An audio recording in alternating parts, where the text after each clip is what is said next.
What's up, soldiers? Chris here, CaribbeanPod.com vibes, and up in the kitchen as usual.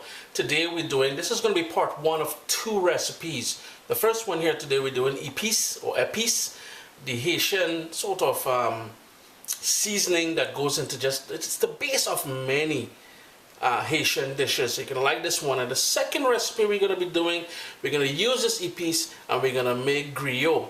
So stay tuned, man. Big things coming. Anyways, let me get to the epis. Quickly run through the ingredients here, and I want to mention a couple things. When making epis, it's totally up to you what you want to put in there. For instance, you'll notice I will not put any salt in there. I like seasoning my meat separately with the salt or whatever I'm using the epis with. I will not put bouillon cubes because I hate the amount of sodium and preservatives in that. If that is your thing and that's a traditional way of doing your Haitian epis, you rock with that. Here I have some bell peppers, scallion, thyme, garlic, one scotch bonnet pepper, a couple stalks of celery, we've got parsley, and over here we've got some shallots. I don't use onions in my epis because I find that the shelf life reduces with that onion. The amount of moisture and stuff in that onion, it just doesn't work for me. I'm going to top it off with some, to blend it, well, and that's the other thing, I don't blend it smooth as a lot of people do. I usually like it a little bit chunky, so I'm going to use my food processor, and I'm going to go in with some olive oil. You can use some vinegar, do your thing. It's totally up to you. As I said, you can rock this any which way you like. On the website, CaribbeanPod.com, I will give you some more tips on making your epis, but here we go. Basically, I went ahead and I gave everything a rough chop because to make things easier for my food processor.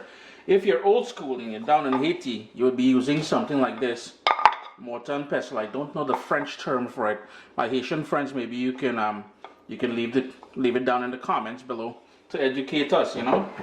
So all we're gonna do is we're gonna put everything in there: the parsley, celery, the peppers, the thyme, everything. And what I did was, the sort of rough, the tough stalks of the stem I removed, I cut off. So all this is just basically the tender stems. Here I have that scotch bonnet pepper. Mindful, it will be a bit spicy. It will give this a little bit of a kick. And I'm going to use, and this is why I'm only using one, and it's not even a fully mature. Ooh, it's got a nice smell. It's not even fully matured yet, so I will get a sort of a slight flavor from it, but just a gentle kick. If you want, you can remove the seeds and white membrane there. That's where most of the heat is. Go in with the garlic and everything. Next up, I'm going to go in with some good olive oil. That's just to help that food processor and to bring it all together. You'll need about 3/4 cups to close to a cup to 3/4 of a cup of that olive oil. If you want to go in with a little touch of vinegar, you can certainly do that. Now here's where I'm going to personalize it. As I said, no salt, no bouillon cubes, and I'm going to leave it a bit chunky. So I'm just going to pulse this until it gets to the sort of texture that I am looking for. Traditionally, it's done relatively smooth.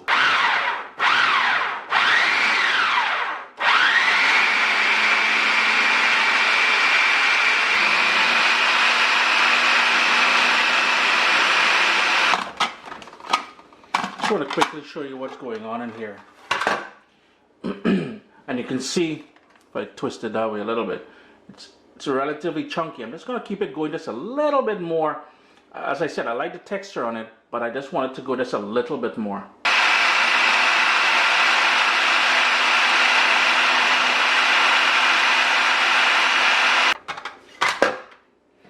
So here you go, friends, Haitian epis. I'm going to have that, actually I'm going to do two recipes, and you'll notice the sort of chunkiness that I told you about. Now, how would you store this? In a bottle, in the fridge, an airtight container would be perfect. You can also freeze it into ice cubes and then pop it out every time you need to season up your chicken or your fish or whatever you're doing. I'll have two more recipes for you using this epis. We'll do griot coming up soon, as well as I have a chicken recipe, very healthy, that I really want to share with you guys. It's a chicken breast recipe. We're just going to marinate it with this, and it's all kind of nice things. Chris here, CaribbeanPod.com, Haitian epis. You can't go wrong, man. Always a pleasure to have you guys here in the kitchen with me. Do give it a try. This is good on just about anything that you're cooking. The Haitians have it down pat, man.